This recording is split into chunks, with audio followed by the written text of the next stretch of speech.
প্রযুক্তিকে কাজে লাগিয়ে অবশেষে চোরকে আটক করতে সক্ষম হলো পুলিশ। উল্লেখ্য, গত মার্চ মাসের 17 তারিখ আগরতলা গাঙ্গেল রোড এলাকা থেকে গাড়ি চুরি হয়। পরবর্তী সময়ে পুলিশ সিসি ক্যামেরা ফুটেজের ভিত্তিতে অর্জুন দাস নামে এক চোরকে আটক করতে সক্ষম হয়। আর সেই তদন্তক্রমে বুধবার রাতে প্রায় 2টো নাগাদ সিসি ক্যামেরা ফুটেজ দেখে আরও এক চোরকে আটক করল পূর্ব আগরতলা থানার পুলিশ।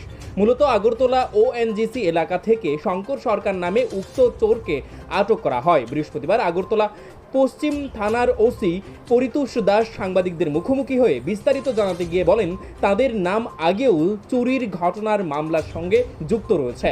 শুক্রবার তাদেরকে আদালতে সোপর্দ করা হবে। একই সাথে তদন্তক্রমে আইনি অনুযায়ী সকল পদক্ষেপ গ্রহণ করা হবে বলে জানান পুলিশ।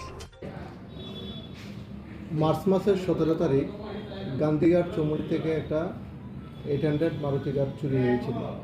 একদল দুষ্কৃতিকারী গাড়িটিকে চুরি করে নিয়ে যায়। পরবর্তী সময় আমরা সিসিটিভি ফুটেজ অ্যানালাইসিস করে অর্জুন দাস নামে একজন চোরকে শনাক্ত করি এবং তাকে আমরা অ্যারেস্ট করি। করে রিমান্ডের পর তাকে আমরা কোর্টে ফরওয়ার্ড করি। এই ইন্টারোগেশনের ভিত্তিতে আমরা গতকাল রাত্রে গোপন খবরের ভিত্তিতে শঙ্কর সরকার নামে আরেকজন চোরকে অ্যারেস্ট করি, যে এই কেসের সঙ্গে ইনভলভমেন্ট আছে, এবং তাকে আগামীকাল আমরা কোর্টে ফরওয়ার্ড করব পুলিশ রিমান্ড চেয়ে। এই চুরির সঙ্গে আরও কয়েকজন জড়িত আছে। আমাদের ইনভেস্টিগেশনের স্বার্থে এগুলি বলা যাবে না, পরবর্তী সময় আপনাদেরকে বলে দেব। আর আগামী কিছুদিনের মধ্যে বাকি যে ইনভলভমেন্ট আছে তাদেরকে আমরা অ্যারেস্ট করব।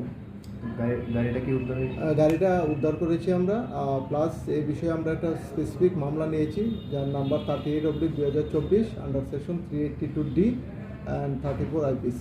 আচ্ছা, কয়টার সময় তাদের ধরা হয়েছে? কোন জায়গা থেকে? রাত্র 2:30টার দিকে। কোন জায়গায়? ওএনজিসির কাছ থেকে। তাহলে বাড়ি থেকে সে যে চুরি করছে আমরা কেমন সিসি ক্যামেরা দেখে? সিসিটিভি ফুটেজ দেখে আমরা এগুলো আইডেন্টিফাই করেছি। আগেও কি কোনো মানে এরকম কোনো কেসে কোনো নাম বা ইয়ে পাওয়া হয়েছে? হ্যাঁ, শঙ্কর সরকার আগেও চুরির সঙ্গে জড়িত আছে। Bureau report, news live 24 Tripura.